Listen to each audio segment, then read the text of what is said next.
निवडणूक रोख्यांमुळे चर्चेत आलेली Megha engineering and infrastructure limited company पुन्हा एकदा प्रकाश झोतात आली आहे। यावेळी कारण आहे मुंबई आणखी एका भव्य प्रकल्पाचे तब्बल 15,000 कोटी रुपयांचे काम।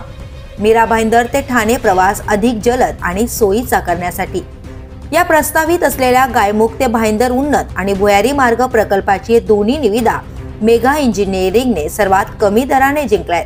पण विशेष म्हणजे या बोलीचे दर MMRDAच्या मूळ अंदाजापेक्षा 9.5% अधिक आहेत। भाईंदर ते फाउंटन हॉटेल पर्यंतचा टप्पा अंदाजे 6,163 कोटींवर सादर केलेली निविदा सुमारे 9.59% अधिक आहे। फाउंटन हॉटेल ते गायमुख 9,019 कोटींच्या प्रकल्पावर मेगा कंपनीने सुमारे 9.9% अधिक बोली लावली आहे।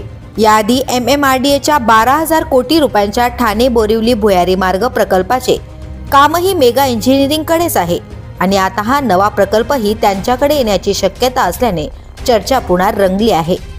या कंपनीकडे सध्या राज्यभरात 35,000 कोटींपेक्षा जास्त रकमेची पायाभूत सुविधा प्रकल्पांची कामं सुरू आहेत।